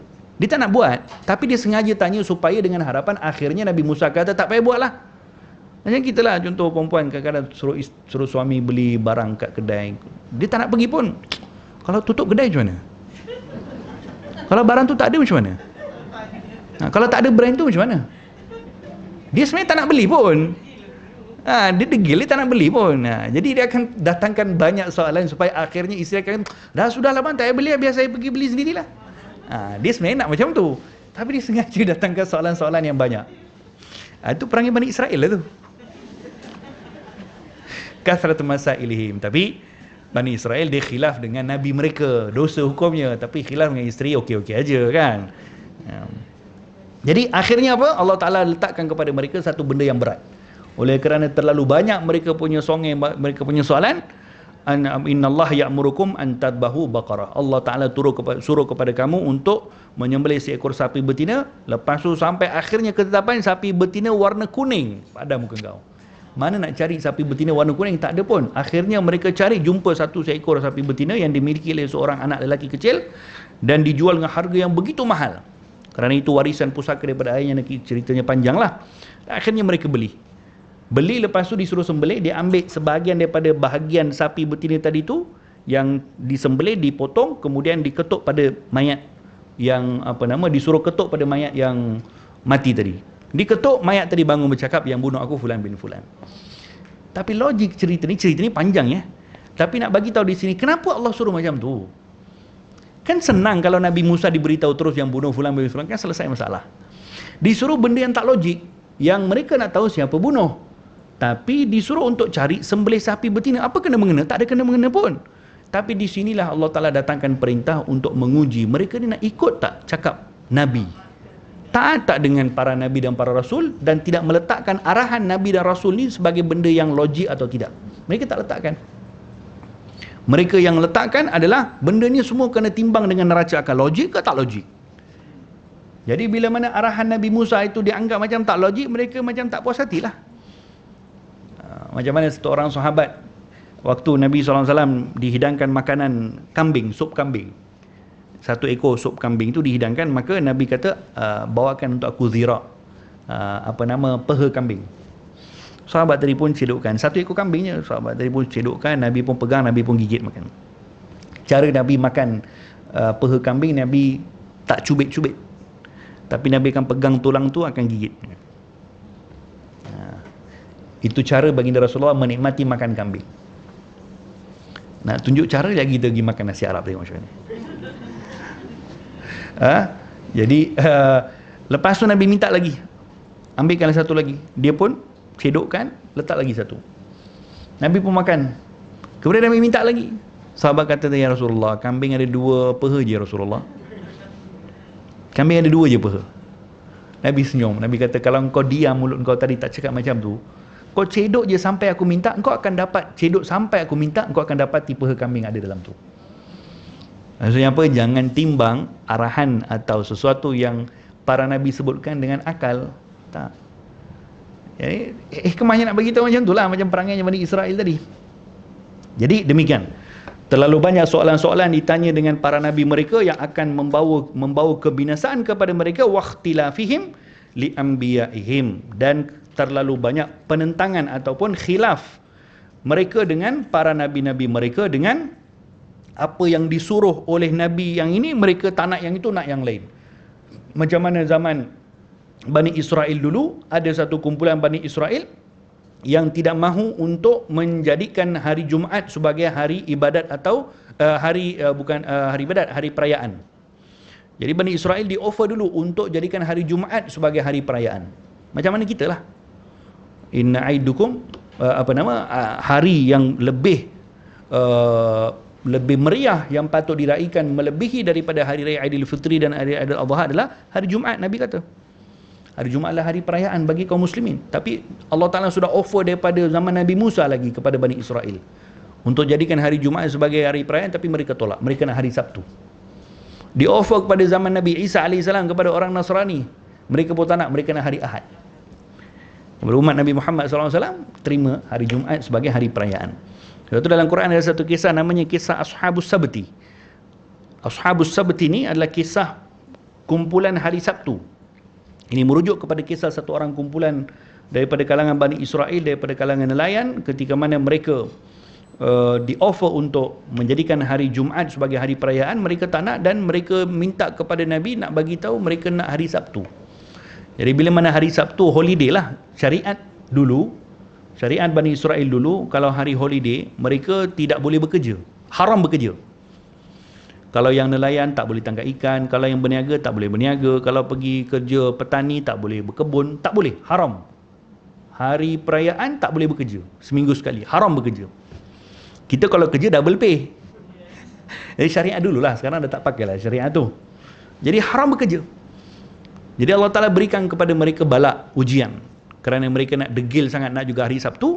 Kepada kumpulan nelayan ni, hari Sabtu lah keluar ikan banyak, tapi sayang mereka tak boleh tangkap ikan. Diharamkan, tak boleh tangkap ikan. Tension mereka. Hari Ahad ikan dah hilang dah. Dia kena pergi laut, pergi cari, dapatlah 1-2 ekor. Sampai tunggu hari Jumaat dapat sikit je. Bila tiba hari Sabtu, ikan timbul. Boleh tangkap pakai tangan je. Banyak ikan keluar. Ini kisah dalam Quran. Jadi mereka pun pening, apa nak buat ni? Sebab mereka yang minta hari Sabtu nak buat macam mana? Kalau mereka minta ikut pada apa yang di-offer oleh Nabi tadi hari Jumaat, maka selesai masalah mereka, hari Sabtu dapat ikan banyak. Tapi Allah berikan ujian. Jadi waktu itu mereka didatangi oleh satu orang lelaki tua, seorang syekh. Yang datang tu Iblis. Iblis datang bagi tahu, kamu nak tak saya berikan kepada kamu satu idea, kamu boleh keluar daripada masalah ni. Ikan pun boleh dapat, suruhan Tuhan Musa pun kamu boleh ikut. Apa dia katanya? Senang je. Hari Jumaat nanti kamu buat satu parit daripada laut tadi tu, daripada pantai tu, buat parit, lepas tu gali lubang dekat daratan sini, dekat pantai, buat lubang. Supaya apa? Nanti kalau ikan tu datang semua, ikan tu terus akan masuk ke lubang tadi yang digali tu. Lepas tu kamu tutup je pintu keluar. Jadi maksudnya kamu tangkap tak? Kamu tak tangkap ikan. Kan dilarang kepada kamu untuk tangkap ikan. Sekarang ni kamu buat parit pun hari Jumaat. Ikan tadi tu akan masuk ke lubang yang digali, ke kolam tadi tu, kemudian kamu tutup jalan keluar ikan tu. Jadi bila hari Sabtu nanti kamu tinggal kutip je ikan tu yang dah penuh dekat kamu punya lubang-lubang yang kamu buat. Seronok mereka dengar idea tu. Jadi besoknya, minggu depannya mereka buat macam tu. Hari Jumaat digali parit banyak-banyak ataupun lubang banyak-banyak yang boleh kira-kira ikan tu daripada laut kalau keluar terus boleh masuk ke situ, kemudian ditutup. Lepas tu besoknya dia ambil ikan banyak. Lepas tu mereka datang kepada Nabi Musa untuk mengolok-olokkan Nabi Musa. Tengok ya Musa, apalah kau punya Tuhan, bagi kepada kami sekian tapi kami berjaya untuk memperbodohkan kamu dan Tuhan kamu. Jadi akhirnya Allah Ta'ala turunkan azab kepada mereka. Satu kumpulan nelayan tu semua tu jadi kera. Kunu kiradatan khasi'in. Jadilah kamu kera-kera yang khasi', yang teruk. Ya, kerana apa? Kerana ikhtilafihim li anbiya'ihim. Terlalu banyak mereka punya penentangan dengan para nabi mereka. Sama juga Bani Israel ketika Nabi Musa ajak pergi masuk ke Palestin untuk memerangi kaum Jabbarin. Apa kata mereka? Idhab anta wa rabbika faqatila inna hahuna qa'idun. Ya Musa, kau pergilah dengan kau punya Tuhan, pergi dulu masuk, pergi perang dulu. Nanti dah menang nanti baru roja kami. Kami duduk di sini dulu. Tapi tidak berlaku begitu kepada para sahabat Rasulullah sallallahu alaihi wasallam. Sahabat ketika Nabi ajak pergi perang Badar, apa mereka kata? Ya Rasulullah, al-harbu ma'aman harabta wa silmu ma'aman salamta.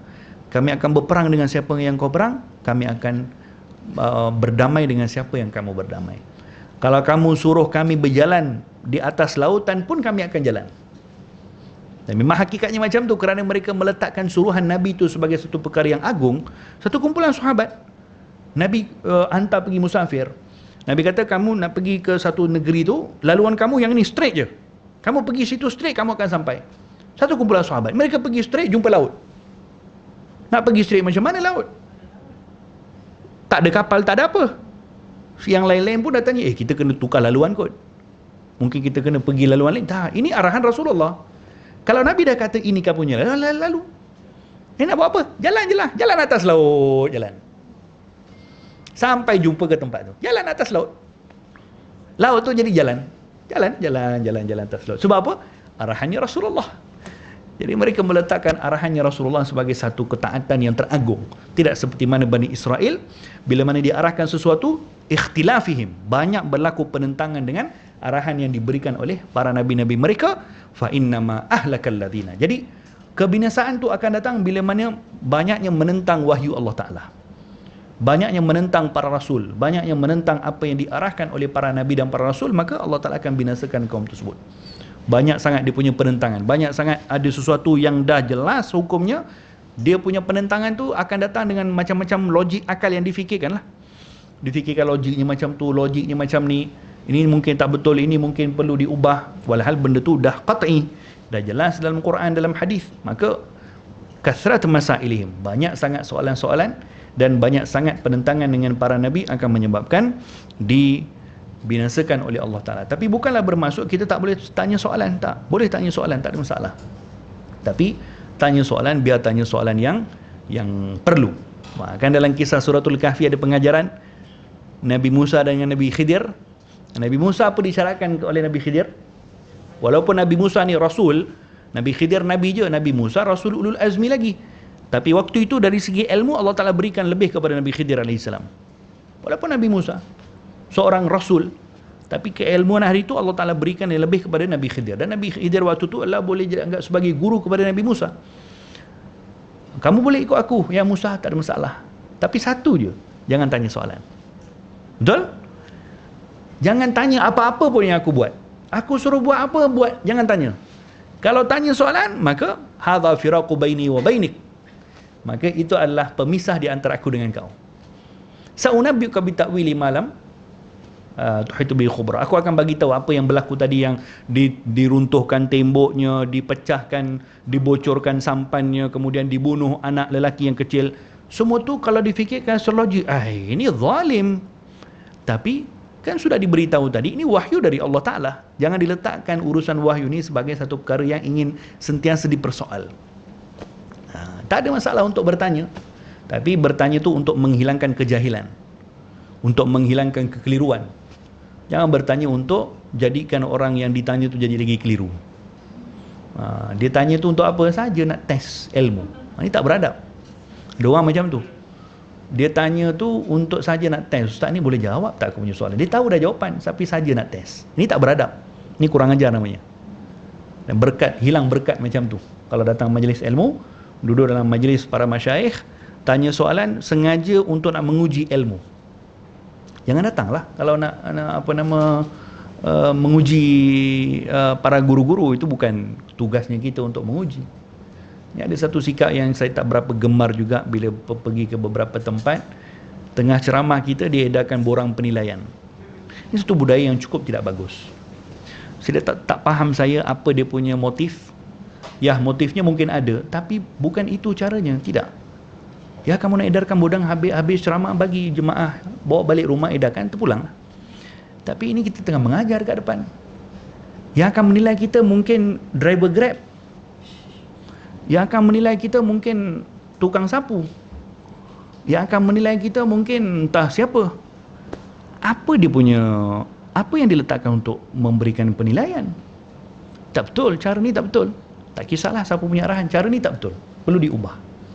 Nak menilai, ahlan wa sahlan. Nak menilai dari segi untuk keperluan AJK masjid, nak menilai untuk kepuasan ahli qarya apa semua, ahlan wa sahlan. Tapi bukan dalam majlis ilmu, tak. Pernah ada satu tempat tu, ya, kita macam jadi buntu tau, tengok. Kita nak sampaikan ilmu, tapi orang dapat semua pegang kertas nak marking kita punya nak bagi nilai, nak bagi markah berapa. Boleh bayang tak macam mana? Saya tutup kitab. Tuan-tuan puan-puan rahimakumullah, saya beri masa dulu untuk mengisi borang. Jangan ganggu saya punya tumpuan. Saya bagi masa dulu, tak kisah. Nak bagi masa sampai isyak pun tak apa. Kalau isyak, sadaqallahul azim, Allah Ta'ala alam bisawab, kita doa beramai-ramai, kita berpisah, selesai. Saya bagi masa dulu untuk isi borang, jangan ganggu kita punya majlis dengan perbuatan seperti ini. Isi borang sekarang. Lepas tu letakkan pen, letakkan kertas dekat sebelah. Kalau rasa perlu tumpu apa yang saya cakap, boleh tumpu. Kalau tak, duduk zikir, tak apa, tak ada masalah. Tapi perbuatan seperti ini tak patut. Jadi ini benda-benda yang kadang-kadang perlu ditegur, perlu diperbetulkan, perlu ditegur. Kerana ya, kita duduk dalam majlis ilmu, ya memang pun kita duduk iktikaf antara maghrib dengan isyak, dan kita duduk dalam kuliah maghrib 40 tahun kita duduk dalam kuliah maghrib, kita takkan jadi orang alim, takkan. Sebab itu bukan tempat untuk mencita orang alim. Tuan-tuan puan-puan duduk dalam kuliah duha ni, kalau 50 tahun duduk dalam kuliah duha, boleh jadi orang alim ke? Tak boleh. Kerana ini bukan proses untuk jadi orang alim, bukan macam ni. Ini proses untuk tazkirah, untuk kuatkan kita punya iman, untuk ingat mengingati, untuk muhasabah diri, untuk tambahkan kita punya ilmu sikit-sikit mana yang terkurang. Tapi bukan cara macam ni untuk jadi orang alim. Tak boleh jadi orang alim macam ni, tak boleh. Jadi orang alim kena duduk dengan para ulama, duduk bawah bersila, mengadap, baca kitab daripada awal sampai habis, dengan serius, mencatat apa yang dituliskan, duduk dengan proses-proses waktu yang secukupnya. Itu baru jadi orang alim. Jadi kita pun faham, kita pergi duduk dalam majlis ilmu atau kuliah maghrib ke, ceramah ke, duha ke, wala apa pun, itu bukan tempat untuk kita deliver seperti mana kita deliver kepada pelajar-pelajar madrasah. Itu kalau berlaku dalam kita punya pelajar madrasah, saya dah baling dah mineral yang kat kepala dia. Tapi itu bukan cara kita boleh buat macam tu, kerana itu bukan tempat orang-orang pelajar-pelajar talabatul ilm datang belajar ilmu, tidak. Tapi orang untuk saling berkongsi. Ini juga muhasabah, kadang-kadang kita perlu sesuai untuk sampaikan khatibun nas ala qadri ukulihim, kan. Kamu kena sampaikan sesuatu sesuai dengan akal orang waktu itu. Kita tak boleh ajar orang ramai semua subjek yang kita ajar dekat madrasah. Tak kena tempat. Jadi itu satu hal, itu daripada pihak yang menyampaikan. Yang mendengar pun macam tu juga. Walaupun itu bukan tempat untuk dia menganggap dirinya untuk jadi orang alim, tapi kehormatan majlis ilmu tetap ada. Keberkatan majlis ilmu tetap ada. Turunnya rahmat Allah tetap ada. Dianggap sebagai majlis zikir tetap ada. Naungan para malaikat tetap ada. Semua tu ada dalam majlis tersebut, walaupun majlis tersebut adalah bukan majlis yang serius untuk mencetak para ulama, tapi namanya keberkatan Raudatun min Riyadil Jannah tetap ada. Jadi sekurang-kurangnya letakkan sedikit daripada kehormatan kita dalam Raudatun min Riyadil Jannah, maka insya-Allah akan ada keberkahan. Banyak kadang-kadang kita, kalau pernah lalu ilah, kita duduk dengar dalam ceramah apa semua, keluar je pintu tu hilang, kosong, tak ingat apa pun. Satu benda pun tak ingat. Hilang terus macam tu je. Walhal dia duduk dekat 2 jam dalam majlis. Dia duduk dengar ceramah ustaz tu dekat 1 jam lebih, duduk sambil sandar dia dengar. Tapi habis sembahyang isyak, ke tengah-tengah ni ustaz cakap apa tadi? Haram sepatah, tak ingat apa pun. Sebab apa? Sebab mungkin waktu tu dia duduk, dihulurkan kaki menghadap ke arah ustaz tu. Sampai goyang-goyang kaki dia gitu. Dia pasang telinga, pasang. Dan dia tak tahu perbuatan tersebut akan menyebabkan guru tu akan rasa tak patut, tak ada adab. Tapi tak tegur lah, sebab ni majlis bukan majlis untuk mencetak ilmuan. Majlis tazkirah, majlis untuk kongsi berkongsi, majlis yang kita panggil yang ringan lah.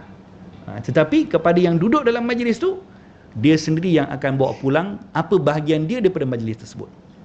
Guru tu akan mengajar, dia akan pergilah mengajar tempat lain, tak ada apa pun. Tapi kita yang duduk, yang habiskan 1 jam, yang habiskan 2 jam, kita sendiri yang akan menghukum dan menjadi asbab apa yang kita akan bawa pulang daripada majlis tersebut. Jadi ini benda-benda yang tapi kadang-kadang kita duduk dalam sebahagian majlis para masyayikh ni kena berhati-hati lah. Mereka tak boleh terima benda-benda macam tu. Duduk dalam majlis Syekh Nuruddin contohnya, dia tak boleh. Walaupun duduk dalam majlis ilmu yang umum, dia orang siapa pun kalau nak duduk ketika Syekh Nuruddin mengajar, semua orang kena duduk depan. Tak ada yang duduk dekat belakang bersandar ke apa ke, dia datang duduk sekejap, dia ni datang duduk tahiyatul masjid ke antara maghrib dan isyak, dia bukan nak join kelas pun tak. Pakcik kat belakang tu kalau nak duduk dalam masjid, dalam majlis saya tengah berjalan, duduk dekat sini.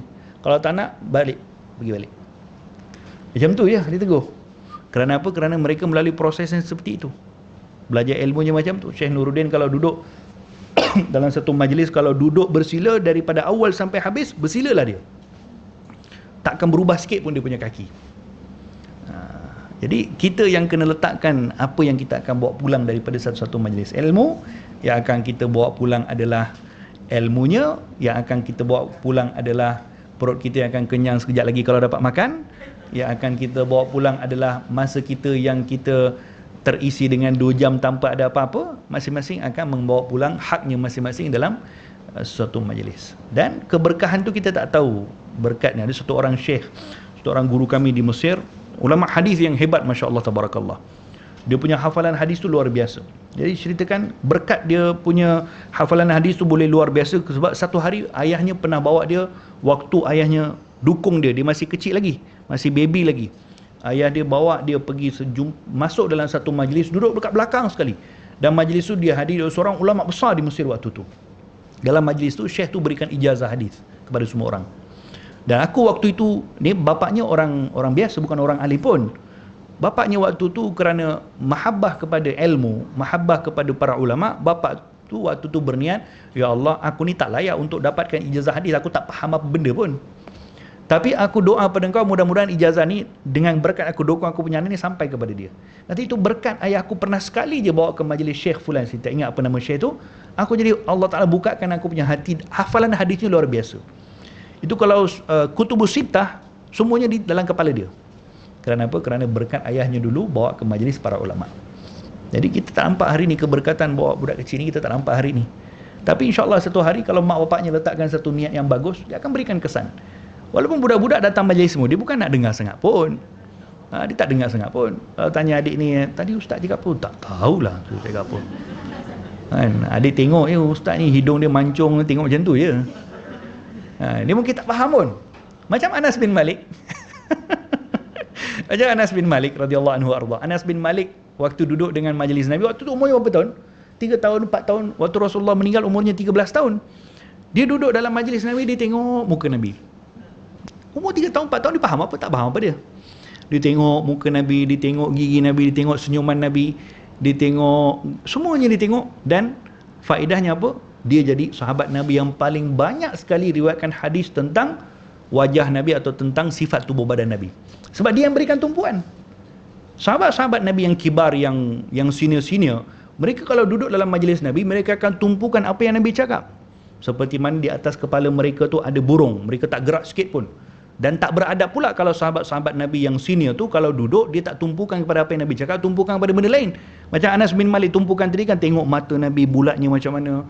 Dia boleh kira uban Nabi SAW, janggut Nabi tu ada berapa helai uban, dia tengok 1, 2, 3, 4, dia boleh kira. Adapun sahabat Nabi yang senior, kalau mereka buat macam tu, itu tak beradab. Kerana duduk dalam majlis ilmu Nabi, kena dengar apa Nabi cakap. Tapi kalau budak 4 tahun, 5 tahun dia duduk, dia tak dengar pun, dan akal dia tak sampai untuk dengar apa yang Nabi cakap. Tapi ada faedah, tak ada faedah. Kalau kita buka kitab Syama'il Muhammadiyah, 80% daripada hadis Syama'il Muhammadiyah yang meriwayatkan tentang sifat tubuh badan Nabi semuanya datang daripada Anas bin Malik radhiyallahu anhu. Apa sebab? Kerana waktu dia muda-muda, waktu dia umur kanak-kanak, banyak duduk dengan Nabi sallallahu alaihi wasallam, banyak khidmat dengan Nabi, tengok Nabi, dan dia boleh faham, dan Nabi pun takkan rasa salah lah sebab dia budak-budak lagi. Demikian tuan-tuan puan-puan rahimakumullah. Mudah-mudahan Allah Ta'ala berkati pertemuan kita, sedikit banyak dikongsikan. Hadza billahi taufik. Allahumma inna na'udzubika min ilmin la yanfa' wa na'udzubika min qalbin la yakhsha wa na'udzubika min du'ain la yustajab wa na'udzubika min amali la yuqbal bi rahmatika ya arhamar rahimin. Rabbana atina fid dunya hasanatan wa fil akhirati hasanatan wa qina adzaban nar. Wa sallallahu ta'ala wa sallam ala khairil khalqi sayyidina Muhammadin wa ala alihi wa sahbihi wasallam. Walhamdulillahirabbil alamin. Wassalamualaikum warahmatullahi taala wabarakatuh.